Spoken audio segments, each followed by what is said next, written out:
Welcome back. We report now on a special week of events hosted by a Gulf state that's positioning itself as the Middle East sporting capital. This November, Qatar welcomed stars and leaders from the sport industry to the ASPIRE4SPORT conference in its capital, Doha. Time to give impetus to their Football World Cup bid, it also showed off their country's wider commitment to sport.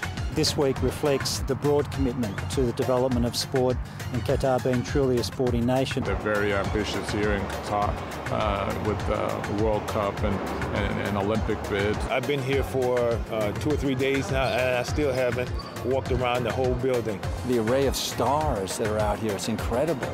You think Sir Alex Ferguson and Michael Johnson and John McEnroe and Bjorn Borg and Brazil versus Argentina. It's pretty exciting just to wander around and people spot. The event was hosted at the Aspire Dome, home of the country's Academy for Sports Excellence, perhaps the largest indoor facility of its kind. I don't think I've ever met a person and taken them inside the Dome who's not said it's the most extraordinary sports facility they've ever seen. We have 5 multi-purpose halls. We have a 200-metre athletics track where this year's Indoor World Athletic Championships were staged. We also have a full-size football field and an aquatic centre with a 50-metre pool and a diving well. Since it opened 6 years ago, the Academy has been training the new generation of Qatari talent to take on the world in various sports, but above all, football. What we're standing on is one of Aspire's 7 football pitches. We have 2 synthetic and 5 grass pitches. I have coaches from at least a dozen different countries. We've got this incredible collective of sport knowledge and expertise, bringing their knowledge, their methodology into Qatar and then running programs for the development of the Qatar youth. ASPIRE4SPORT was a special week in the life of the Academy as the doors were thrown open to kids of all nationalities and sporting legends were on hand to take coaching clinics. Football was led by a trio of Argentinian World Cup winners. We've been invited to come here to see the Argentina-Brazil game and to give this clinic with these local children to see what they can do. It's just a short session to pass on a bit of our experience. First of all, we're here for the Aspire4SPORT week. We were invited by the organisers, and also we're working with these boys. It's been great. They don't actually know who we are, but it's been a lot of fun. 4-time NBA champion Horace Grant, one of the legendary Michael Jordan-led Chicago Bulls, took to the floor for the basketball coaching. My #1 love is to work with kids, and it gives me a great opportunity to do. And we have different age groups, different styles of kids here, and different levels of skills of basketball. But overall, it's been great. One person does not win a game. One person does not win championship. It takes teamwork. And that's one of the things that we're trying to promote here in Qatar. Tennis was taken by Australian Peter McNamara and American Peter Fleming, who won 7 Grand Slam doubles titles.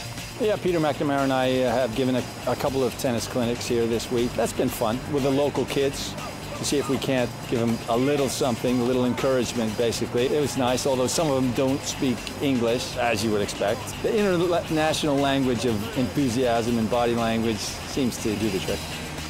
And while Fleming inspired the kids on the Academy courts, his former doubles partner John McEnroe was renewing an old rivalry with Bjorn Borg at the Khalifa Tennis Complex.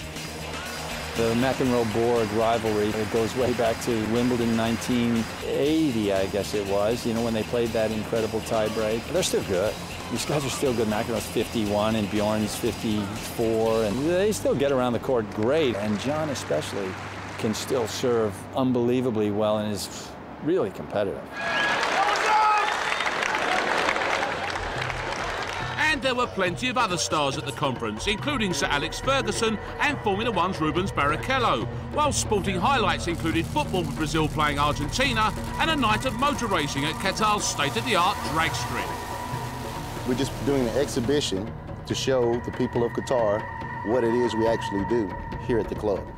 What type of cars we run, the speeds, how the facilities ran, and what the facility looks like. Sheikh Khalid fell in love with the sport and wanted to promote it in this country. So, I mean, it just worked out. It's a win-win situation.